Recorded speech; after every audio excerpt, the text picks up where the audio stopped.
नमस्कार, चतुर्दिशा टाइम्स में आपका स्वागत है। आज हम पहुंचे हैं पातली गांव में, जहां पर एडवोकेट प्रीतेश कुमार सरपंच पद का चुनाव जीत गए हैं और उस खुशी में यहां पर मौजूद लोगों से आइए जानते हैं उनके विचार क्या हैं। इससे पहले कि हम लोगों के विचार जानें, सबसे पहले बातचीत करते हैं प्रीतेश कुमार जी से। नमस्कार जी, सभी को राम राम मेरी तरफ से। अब सरपंच बनने के बाद में पहली बात तो ये बताइए कि आप कैसा महसूस कर रहे हैं? खुशी हो रही है जी। सबसे बड़ी खुशी ये है कि मेरे साथ मेरा परिवार, मेरा मोहल्ला और धीरे धीरे पूरा गांव एकजुट हुआ। जब कभी किसी के साथ एकजुटता दिखाई देती है तो सबको ही खुशी मिलती है जी, सबको एक साथ लेके चलने में। बहुत सारे प्रत्याशी चुनाव मैदान में थे, लेकिन आपके क्षेत्र के अंदर ऐसा भी सुनने में आया कि कुछ लोगों ने आपके समर्थन में अपने पर्चे वापस लिए, तो ये कैसा अनुभव रहा आपको? ये भी अच्छा अनुभव रहा जी।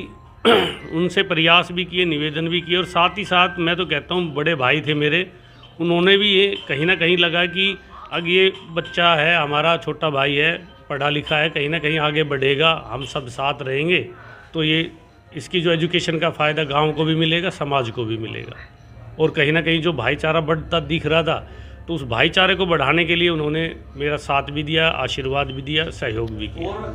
आपके पापा जी भी पहले यहाँ सरपंच रहे हैं और पिछली 3 योजनाओं में लगातार रहे हैं, उनका भी एक अपना अनुभव है, तो उनसे कुछ सीख करके आप सबसे पहले इस गांव के अंदर ऐसा कौन सा काम कराने जा रहे हैं जो यहाँ की सबसे पहली ज़रूरत थी?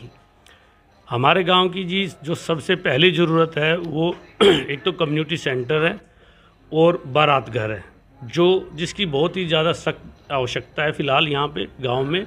और साथ ही साथ मैं कहना चाहूँगा जो सफाई व्यवस्था है, क्योंकि 2 ही सफाई कर्मचारी हमारे गांव में लगे हुए हैं और गांव काफ़ी बड़ा हो चुका, गलियाँ काफ़ी ज़्यादा हैं, तो मैं चाहूँगा कि उसके अंदर कम से कम 10 सफाई कर्मचारी लगे जो डेली रूटीन का वर्कआउट करके वहाँ से सफाई व्यवस्था को सुचारू रूप से कर सके। क्या चुनावी एजेंडा था आपका? मेरा चुनावी एजेंडा एक ही चीज़ था जी, एक तो गांव से भय भ्रष्टाचार को मिटाना है हम सबको मिलके, और दूसरा अपने गांव को विकसित और खुशहाल बनाना, यही एजेंडा था जी मेरा। तो सर, सरपंच पद के अधिकार क्षेत्र में क्या क्या आता है? सरपंच के अधिकार क्षेत्र में जो मेन चीज़ है वो सबसे पहले यही है कि जो गांव की मूलभूत सुविधाएं हैं उनको वहाँ का जो सरपंच प्रतिनिधि है या सेवक ही लगा लो, ग्राम सेवक है, उनको जल्द से जल्द पूरा करे। दूसरा जो अपना भाईचारा कह सकते हैं हम गांव का, वो उनको बढ़ा के चले। सर, मतदाताओं ने आपको भरपूर प्यार दिया है, बड़ा विश्वास दिया है, और एक विश्वास के भरोसे की जो पगड़ी आपके सर पे बांधी है, तो आप क्या दिलासा देना चाहेंगे अपने मतदाताओं को? देखिए, मैं लगभग 2-3 साल से चुनाव की तैयारी करता आ रहा हूँ और एक एजेंडा मैंने तय भी किया था, और मैंने अपने जो पोस्टर के माध्यम से या फेसबुक के माध्यम से जो मैंने ग्रामवासियों से मिला भी हूँ और उनको बताना भी चाहा कि अगर आप सभी ने मुझे आशीर्वाद दिया, मेरा साथ दिया, सहयोग दिया, तो वो सब चीज़ पूरी भी होगी जो गांव की डेवलपमेंट को देखते हुए बहुत ज़्यादा ज़रूरत भी है आज के दिन। तो मैंने साफ साफ शब्दों में सबके सामने अनाउंस भी किया है, सबको बताया भी है। तो लगभग वो 30 है नंबर है, 30 नंबर तक जो हम मिलके भाईचारे के थ्रू बड़े बुजुर्गों के आशीर्वाद से और युवाओं के सहयोग से पूरा करेंगे गांव में। तो क्या मतलब आप सरपंच पद तक सीमित रहेंगे या आगे भी आप अपनी लड़ाई या संघर्ष जारी रखेंगे? देखिए जी, गांव के विकास के लिए कोई भी लड़ाई लड़नी पड़े वो लड़ेंगे, चाहे वो कोर्ट की लड़ाई हो, चाहे किसी सरकार से कोई लड़ाई हो, चाहे किसी अधिकारी से कोई लड़ाई हो, हर लड़ाई लड़ेंगे। गांव के विकास के लिए लड़ेंगे, गांव के भाईचारे को बढ़ाने के लिए लड़ेंगे। और रही बात व्यवहार की, सिंपल जो आप जैसे बता रहे हो, तो मैं तो एक ही बात कहना चाह रहा हूँ कि ये कोई इस तरह का पद नहीं है कि जिस पे अभिमान किया जाए, बल्कि एक जिम्मेदारी है जिसको बहुत ही जिम्मेदारी के रूप में लेते हुए संभाल के और गांव के विकास को देखते हुए उसको पूरा किया जाए, ना कि कह देते हैं ना कि भाई सरपंच बन गया पता नहीं क्या बन गया, वो चीज़ नहीं है। मैं तो कहता हूँ एक जिम्मेदारी दी है गांव ने और मैं उस जिम्मेदारी को भरपूर और पूर्ण रूप से निभाऊंगा जी। मैं गांव सभी ग्रामवासियों को पहले तो हाथ जोड़ के राम राम बोलता हूं और सबको बोलता हूं कि आप सभी ने मेरा जो मान किया है, जो जिम्मेदारी दी है, मैं बड़ा आभारी हूं आप सभी का।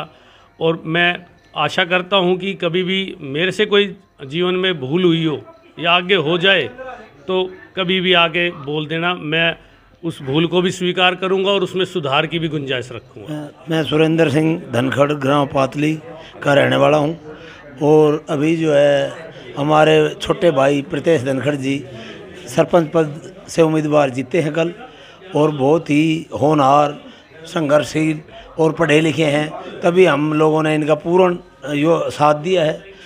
और आगे भी ये जो जितने भी काम करेंगे उस काम में कोई भी किसी तरह की समस्या आएगी तो गांव पूरा एकजुट होकर उस चीज़ का समाधान निकालने की कोशिश करेंगे और गांव का पूर्ण रूप से जो है ना सुधार करने की कोशिश करेंगे आगे।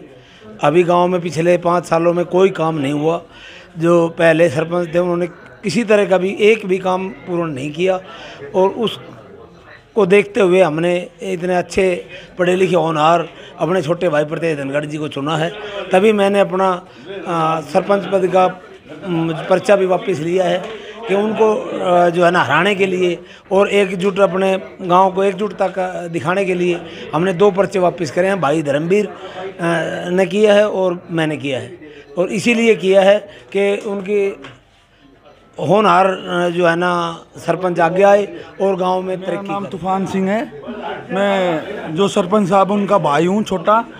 ये जितने भी युवा बच्चे हैं इन्होंने दिन रात इतनी मेहनत की है जिसका हम तहे दिल से बहुत बहुत धन्यवाद करते हैं, क्योंकि दिन रात इन भाइयों ने इतनी मेहनत की है कि दिन रात इन्होंने जग के 2-3 दिन जग के एक जगह पे एक बोट को बना। मेरा नाम राजीव कुमार है और हम तो इसके साथ गांव के विकास के लिए ही लगे थे, और मैं आपके इस पे कैमरे पे दिखाना चाहता हूं कि ये 30 सूत्रीय एजेंडा ये लेके आया है भाई, और इसको पूरा करने के लिए हम अभी भी साथ थे, कल तक भी साथ थे जब तक इलेक्शन था, आगे भी साथ रहेंगे। और ये पूरा एजेंडा जो 30 सूत्रीय जो घोषणा पत्र है पूरी कोशिश करेंगे कि ये पूरा करें। कहीं अगर ये बीच में आनाकानी करेगा तो हम सब मिलके इसको बोल लेंगे भी, याद भी दिलाएंगे कि भाई ये तूने वादा किया था। ये हमने लिखा भी है, गांव का नेता नहीं गांव का बेटा है, और ये प्रधान नहीं गांव का सेवक चुना है, और सभी ने बहुत अच्छा सहयोग दिया, बहुत शांतिपूर्ण इलेक्शन हुआ। तो सभी ग्रामवासियों का भी धन्यवाद उसके लिए, और सब ने बहुत अच्छा सहयोग दिया था, सभी का बहुत बहुत धन्यवाद। और हम तो बहुत उम्मीद करके बनाया है कि एक खुशहाली लाएगा और बहुत अच्छा विकास करेगा गांव के अंदर।